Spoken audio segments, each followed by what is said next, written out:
Hello and welcome to Daily Chapter Reading of Pride and Prejudice and Zombies by Jane Austen and Seth Grahame-Smith.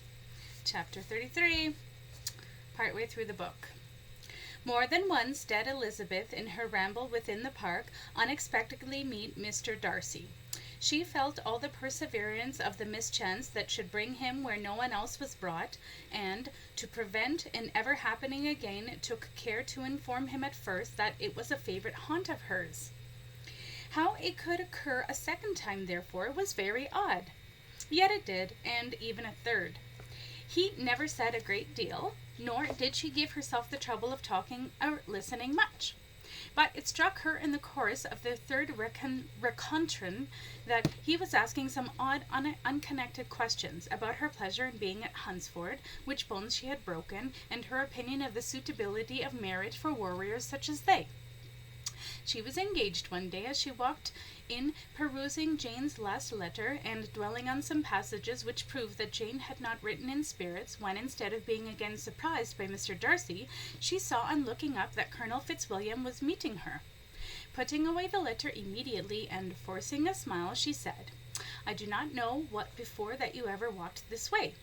"I have been making the tour of the park," he replied, "as I generally do every year, and intend to close it with a call at the parsonage. Are you going much farther?"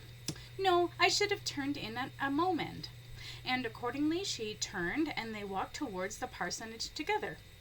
"Do you certainly leave Kent on Saturday?" said she. "Yes, if Darcy does not put it off again, but I am at his disposal. He arranges the business just as he pleases. And if not able to please himself in the arrangement, he has at least pleasure in the great power of choice.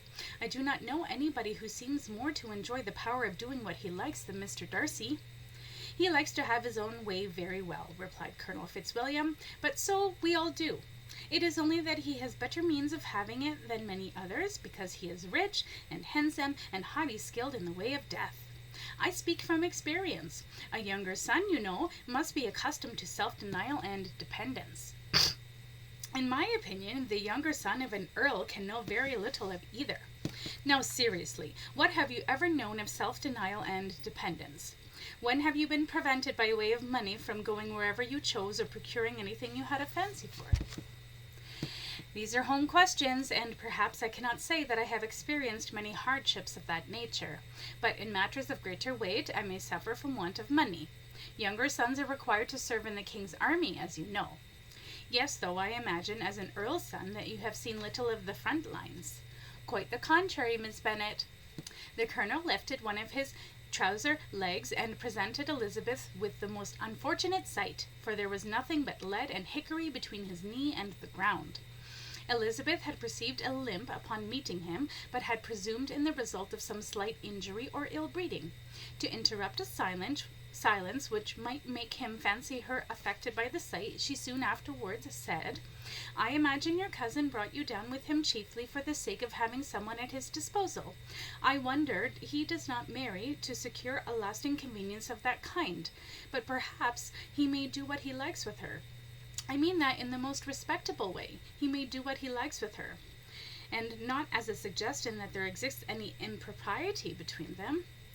"If there did," said Colonel Fitzwilliam, "it would be an impropriety that I would be equally guilty of, for I am joined with him in the guardianship of Miss Darcy."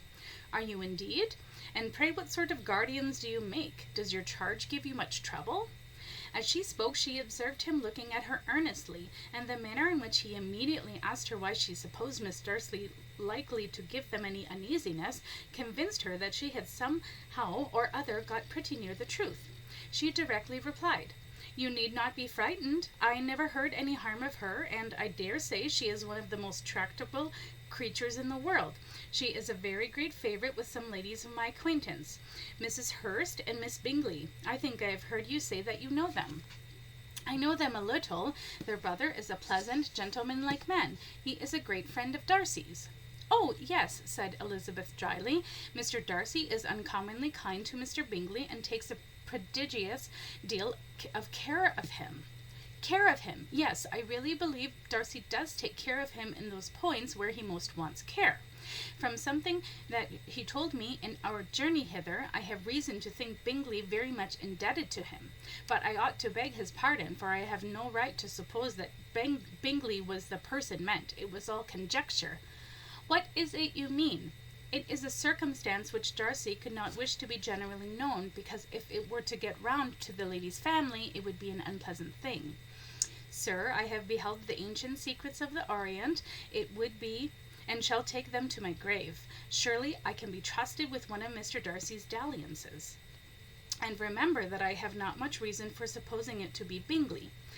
What he told me was merely this, that he congratulated himself on having lately saved a friend from the inconvenience of a most imprudent marriage, but without mentioning names or any other particulars, and I only suspected it to be Bingley from believing him the kind of young man to get into any scrape of that sort, and from knowing them to have been together the whole of last summer. Did Mr. Bingley give you reasons for this interference? I understood that there were some very strong objections against the lady. And what arts did he use to separate them? He did not talk to me of his own arts, said Fitzwilliam, smiling. He only told me what I have now told you. Elizabeth made no answer, and walked on, her thirst for vengeance growing mightier with every step. After watching her a little, Fitzwilliam asked her why she was so thoughtful.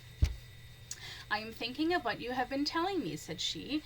Your cousin's conduct does not suit my feelings. Why was he to be the judge? You are rather disposed to call his interference officious? I do not see what right Mr. Darcy had to decide in the propriety of his friend's inclination, or why, upon his own judgment alone, he was to determine and direct in what manner his friend was to be happy. But, she continued, recollecting herself, as we know none of the particulars, it is not fair to condemn him. It is not to be supposed that there was much affection in the case. This is not an unnatural surmise, said Fitzwilliam, but it is a lessening of the honor of my cousin's triumph, very sadly. That is not...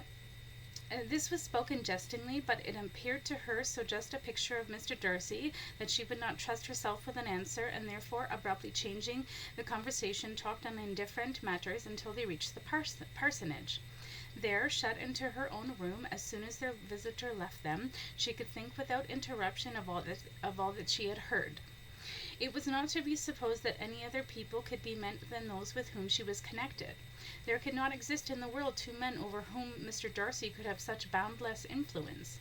That he had been concerned in the measures taken to separate Bingley and Jane she had never doubted, but she had always attributed to Miss Bingley the principal design and arrangement of them. In his own vanity, however, did not mislead him. He was the cause, his pride and caprice were the cause, of all that Jane had suffered and still continued to suffer. He had ruined for a while every hope of happiness for the most affectionate, generous heart in the world, and for that Elizabeth was now resolved to hold Darcy's heart still beating in her hand before her time in Kent was concluded. There were some very strong objections against the lady, were Colonel Fitzwilliam's words, and those strong objections probably were her having one uncle who was a country attorney, another who was in business in London, and possessing the power to crush Bingley's skull in the heat of a quarrel, for he was not trained as she. To Jane herself, she exclaimed, there could be no possibility of objection. All loveliness and goodness as she is, her understanding excellent, her musketry unmatched, and her manners captivating. Neither could anything be urged against my father, who, though with some peculiarities, has abilities Mr. Darcy himself need not disdain, and respectability which he will probably never reach.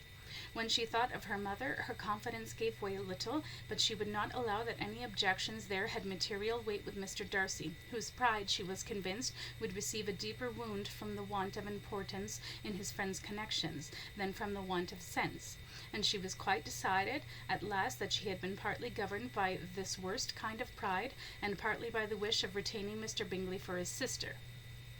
The agitation which the subject occasioned brought on a headache, and it grew so much worse towards the evening that, added to her unwillingness to kill Mr. Darcy in the company of his aunt, lest she interfere, it determined her not to attend her cousins to Rosings, where they were engaged to drink tea.